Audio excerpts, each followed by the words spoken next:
କିନ୍ତୁ କିଛି ଅପକମିଂ ପୋଷ୍ଟକୁ ନେଇକି ଆପଣଙ୍କର ଗୋଟେ ଅପଡେଟ୍ ରହୁଛି ଯାହା ଆପଣଙ୍କୁ ଡିଟେଲ୍ସରେ କହିଦେବି। ଭିଡ଼ିଓ କମ୍ପ୍ଲିଟ୍ ଭାବରେ ଦେଖିବେ। ଯେଉଁମାନେ ଚ୍ୟାନେଲକୁ ନୂଆ ଆସିଛନ୍ତି ଏବେ ହିଁ ସବସ୍କ୍ରାଇବ୍ କରି ବେଲ୍ ଆଇକନ୍ ଉପରେ କ୍ଲିକ୍ କରି ଅଲ୍ ନୋଟିଫିକେସନକୁ ମଧ୍ୟ ଅନ୍ କରିଦିଅନ୍ତୁ। ଏବଂ ଯେଉଁମାନେ ଆମର ହ୍ୱାଟ୍ସଆପ୍ ଚ୍ୟାନେଲ୍ ଟେଲିଗ୍ରାମ ଗ୍ରୁପ୍ରେ ଜଏନ୍ ହୋଇନାହାନ୍ତି ଡେସ୍କ୍ରିପ୍ସନ୍ରେ ଲିଙ୍କ୍ ଅଛି, ଆପଣମାନେ ସେଇଥିରେ ମଧ୍ୟ ଜଏନ୍ ହୋଇଯାଆନ୍ତୁ। ଏବଂ ଆମ ଟେଲିଗ୍ରାମ ଚ୍ୟାନେଲରେ 1100ରୁ ଅଧିକ କ୍ୟାଣ୍ଡିଡେଟ୍ସ ଜଏନ୍ ହୋଇକି ଅଛନ୍ତି, ଆପଣମାନେ ମଧ୍ୟ ସେଇଥିରେ ଯୋଡ଼ି ହୋଇଯାଆନ୍ତୁ। ଯାହା ବି ଇନଫର୍ମେସନ୍ PDF ସବୁ ସେଇଥିରୁ ପାଇପାରିବେ। ତ ଇନଫର୍ମେସନ୍ଟି କ'ଣ ରହୁଛି ଦେଖନ୍ତୁ। এইটা আপনার যদি চেক করবে INPR ডিপার্টমেন্ট ওড়িশা সেইଥିରେ আপনার দেখিপারে মুখ্যমন্ত্রী শ্রী মোহন চରଣ মাঝীଙ୍କ অধ্যক্ষতার অনুষ্ঠিত ক্যাবিনেট বৈঠকরে ওড়িয়া ভাষা সাহিত্য ও সংস্কৃতি বিভাগের গোটিয়ে সমবায় বিভাগ পাই গোটিয়ে অর্থ বিভাগের গোটিয়ে গৃহ উন্নয়ন এবং নগর বিভাগের 2টি বাণিজ্য ও পরিবহন বিভাগের গোটিয়ে তা সহিত স্বাস্থ্য ও পরিবার কল্যাণ বিভাগের গোটিয়ে প্রস্তাব যা এপ্রুভাল হয়েছে মানে পারিত হয়েছে। ঠিক আছে।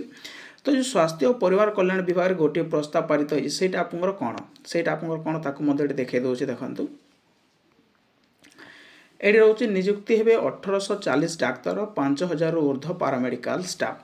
স্বাস্থ্য বিভাগ সমীক্ষা পরে মুখ্যমন্ত্রী নির্দেশ মেডিকাল কলেজে প্রফেসর পদবী মধ্য পূরণ পাই নির্দেশ আদিবাসী অধ্যুষিত অঞ্চলের অধিক ডাক্তার নিযুক্তি উপরে গুরুত্বারোপ। যে আদিবাসী অঞ্চল গুড়াক যেটা রয়েছে সেইଥିରେ ମ୍ୟାକ୍ସିମମ୍ ଡକ୍ଟର ଆପଏଣ୍ଟମେଣ୍ଟ ପାଇଁ ତା ଉପରେ ଗୁରୁତ୍ୱାରୋପ କରାଯାଉଛି। ତ ଏଇଥିରେ ଯେଉଁ ଆପଣଙ୍କର ରହୁଛି 1840 ଡାକ୍ତର ଏବଂ 5000 ঊର୍ଧ୍ୱ ପାରାମେଡ଼ିକାଲ ପୋଷ୍ଟ ସେଇଟା କ'ଣ ଆପଣ ଦେଖିଥିଲେ ପୂର୍ବରୁ ନୋଟିଫିକେସନ୍ ରିଲିଜ୍ ହେଇଥିଲା ଯାହା ଆପଣଙ୍କର 5000 ଭେକେନ୍ସି ଡକ୍ଟର, ଏବେ ଏଇଠି ଅଛି ଆପଣଙ୍କର 1840 ଏବଂ ଏଇଠି ଯେଉଁ 5000 ঊର୍ଧ୍ୱ ପାରାମେଡ଼ିକାଲ ଷ୍ଟାଫ୍ ସେଇଟା ତ ଆପଣଙ୍କର କିଛି ମେନସନ୍ ହେଇନି ନା ଆପଣଙ୍କର ନର୍ସିଂ ଆସିବ ନା ଫାର୍ମାସିଷ୍ଟ ନା ହେଲ୍ଥ ୱାର୍କର ମେଲ୍ ନା ଫିମେଲ୍ ନା ଲାବୋରେଟୋରୀ ଟେକ୍ନିସିଆନ୍ ରେଡ଼ିଓଗ୍ରାଫର କିଛି ତ ସେଇଠି ମେନସନ୍ ଆପଣଙ୍କର ହେଇନି। ତ ଭେକେନ୍ସି ଆପଣଙ୍କର ଆସିବ କ'ଣ ଦେଖନ୍ତୁ। ଏଇ ଯେଉଁ ଭେକେନ୍ସି ରହୁଛି ଏଇଟା ଆପଣଙ୍କର ଏପ୍ରୁଭାଲ୍ ମିଳିଛି 5000 ঊର୍ଧ୍ୱ ପାରାମେଡ଼ିକାଲ ପୋଷ୍ଟ, ତା ସହିତ ପୂର୍ବରୁ ମଧ୍ୟ ଏପ୍ରୁଭାଲ୍ ହେଇଛି ଆପଣଙ୍କର 3000।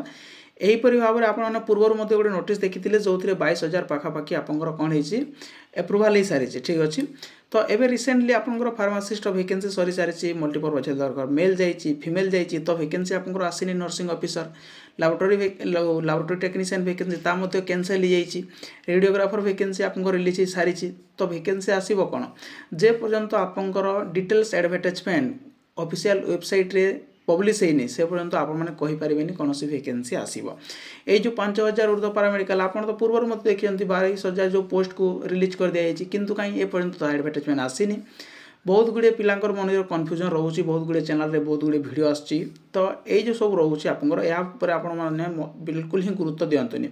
ଗୋଟେ କଥା ମନେ ରଖନ୍ତୁ, ଆପଣଙ୍କର ପୋଷ୍ଟ ଆସିବ, ଭେକେନ୍ସି ଆସିବ, ନିଶ୍ଚିତ ଭାବରେ ଆସିବ, 100% ଆସିବ। ଠିକ୍ ଅଛି।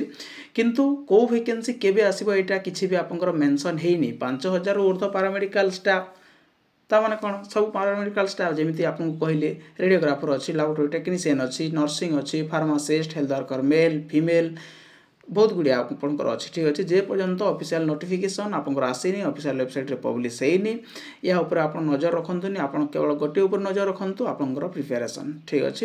ଭେକେନ୍ସି ଆସିବ, ଭେକେନ୍ସି ନିଶ୍ଚିତ ଭାବରେ ଆସିବ। ଆପଣ ଜାଣି ରଖନ୍ତୁ 2026ରେ ଆପଣ ନିଶ୍ଚିତ ଭାବରେ ପାରାମେଡ଼ିକାଲ ପୋଷ୍ଟ ଦେଖିବାକୁ ପାଇବେ। ଆପଣଙ୍କର ପ୍ରିପାରେସନ୍ ଉପରେ ଧ୍ୟାନ ଦିଅନ୍ତୁ, ଏହା ଉପରେ ଧ୍ୟାନ ଆପଣ ଦିଅନ୍ତୁନି। ଏତିକି ରହୁଛି ଇନଫର୍ମେସନ୍। ଆଶା କରୁଛି ଏହି ଇନଫର୍ମେସନ୍ଟି ଆପଣଙ୍କୁ ଭଲ ଲାଗିଥିବ। ଯଦି ଇନଫର୍ମେସନ୍ ନୋଟିସ୍ଟି ଆପଣଙ୍କୁ ଭଲ ଲାଗିଥାଏ ଲାଇକ୍ ସେୟାର ସବସ୍କ୍ରାଇବ୍ କରିବାକୁ ଭୁଲିବେନି। Thank you.